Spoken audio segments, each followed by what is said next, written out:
Good morning. It is like, I don't know, almost 7 a.m. Today I'm doing some photography for the homies at LSKD of some of their products. And this was a super last minute shoot. I saw a good weather forecast for today last night and decided last minute to come out here today and shoot these photos. So I'm all on my own for this one, but we're gonna make do, and I wanted to use this as an opportunity to show you some of the techniques I use to take photos of myself, self-portraits you could say, or advanced selfies as some like to call them. How I take, product photos if I don't have someone to model the products or someone to take photos of me wearing said products, and also how I just add some extra spice to my landscape photos by being in them when there's not someone else shooting with me. So let's take a few nice photos of the headlights while we have this blue hour light, and then we can jump into some of the advice that I have for you for taking some selfies today. All right.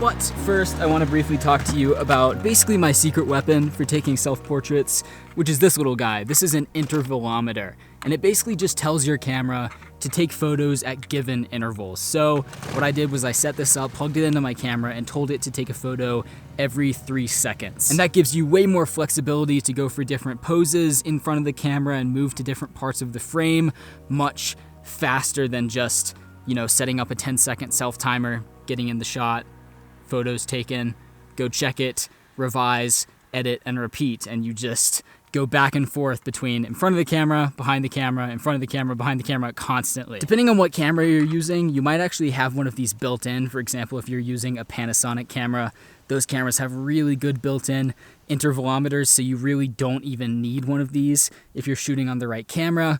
But since I'm shooting on the EOS R, it does have a built-in intervalometer, but it kind of sucks. It's not very useful for this kind of photography. So I use this external intervalometer made by Velo.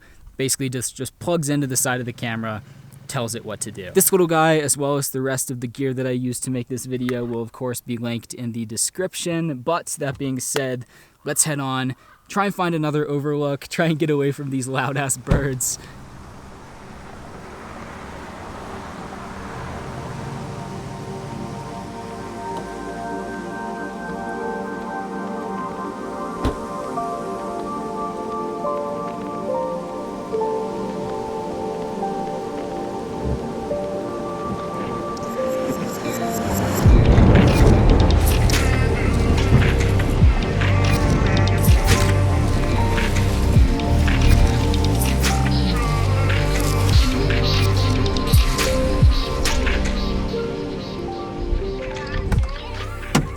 Haha, it's a real Aidin Robbins video now. This is perfect.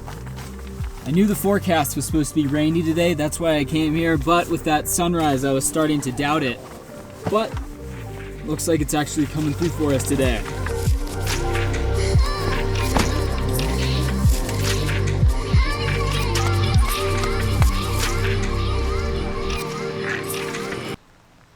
I feel threatened.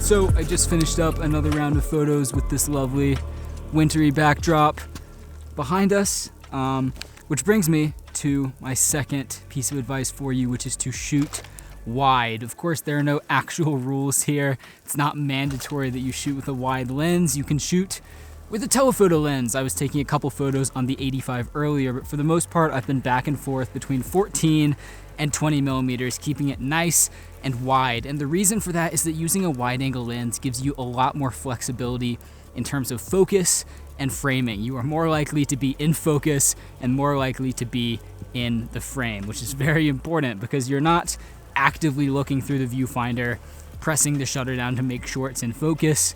So you want that extra bit of flexibility when you can have it. As much as I love this wide lens, it is having a rather difficult time tracking my face, which is not ideal. So of course you can use whatever lens you want, 35, 50, hell, 70 to 200. Who knows? But your life is gonna be a little easier if you stick to some wide angle lenses and try and seek out some compositions that work for a wide angle lens, like an environmental portrait, which we'll talk about in a minute. But let's hike a little further and find something else to shoot first.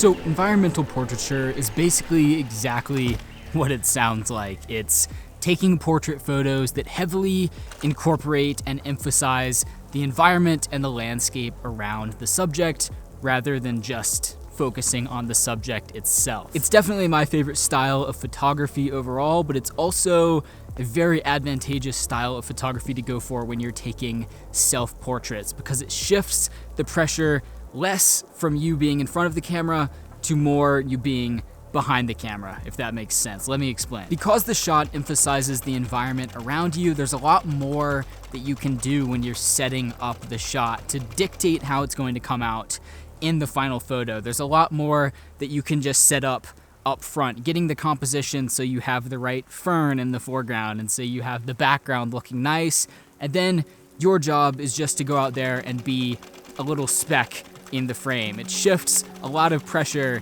from you when you're in the image. It's also just kind of like a less awkward style of self-portrait to take because you're not thinking as much about what you're doing in the frame, just maybe interacting with the environment, like walking down a trail or putting your hand on a tree, looking at the right part of the frame. But since you're smaller and less important in the composition, there's less pressure on what you actually do in front of the camera, which as a photographer is very nice. Once again, not a hard and fast rule, but if you want to make it a little easier for yourself to take some self-portraits and shift some of that pressure away from you being a perfect model, then take some environmental portraits and shift more of the importance onto the landscape itself. All right, let's try and finish out this hike.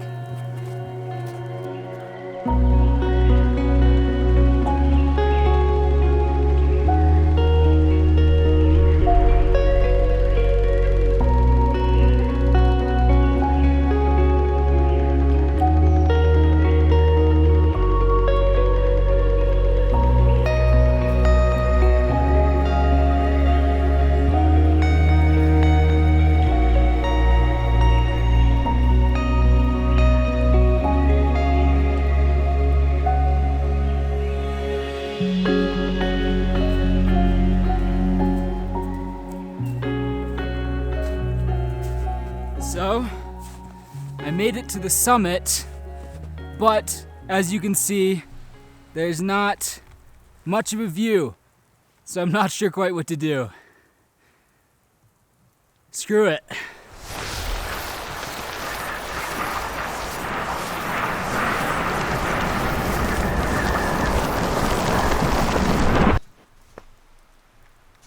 That is a handsome man. Wow, look at that. I'm pretty proud of myself on this one. All in a day's work. But I think for the last piece of advice in this video, I actually need some water to properly demonstrate it to you. So I'm actually gonna hike back down to the car and go try and find a different area with a river so I can show you this last tip for you.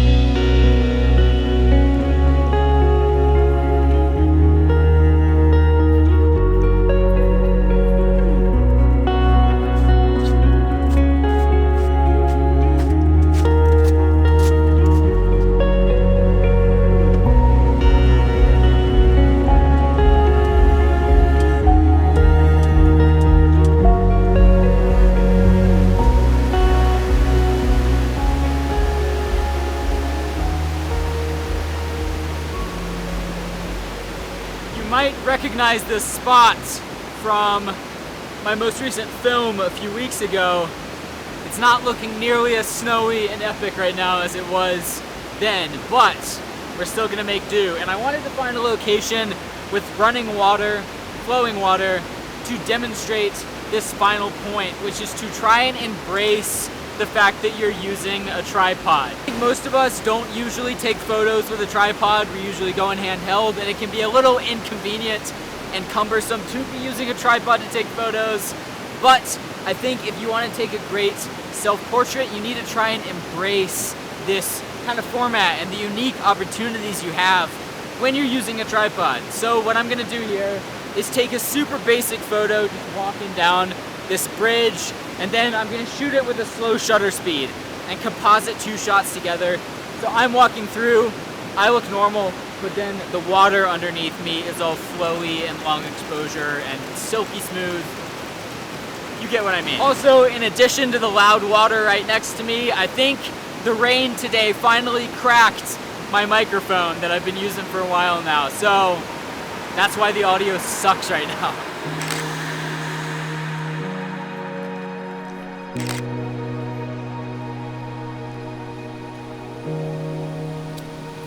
Well, ending this video off in the same place and same manner in which I started it. Just a little less blue and a little more moody.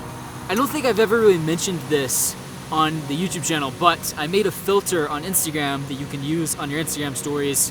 If you don't follow me, you probably don't know that. It's called Moody, and it's what it sounds like. It's a moody Instagram filter. It's basically my color grade for your Instagram stories. It's very dark, very gray, desaturated greens, very nice, deep reds. My Instagram is, of course, at Aidin Robbins, and it'll be linked in the description as well, so you can follow me over there if you want to get your mood on. All that being said, I hope you enjoyed this video as much as I enjoyed making it. Just a classic, good vibes, half tutorial, half vlog out here in the mountains. Very moody, pretty much as good as it gets. One of my favorite kinds of videos to make, so I'm glad we could do one today. If you enjoyed it, learned something new from it, do feel free to show your support by leaving a like on the video, sharing it with your friends, or even subscribing to my channel. I upload new videos just like this every week or so-ish. Also posted a new film a few weeks ago. Click right up here, you can watch that. Go out, take some photos of yourself in the rain, keep creating, and I'll see you in the next one.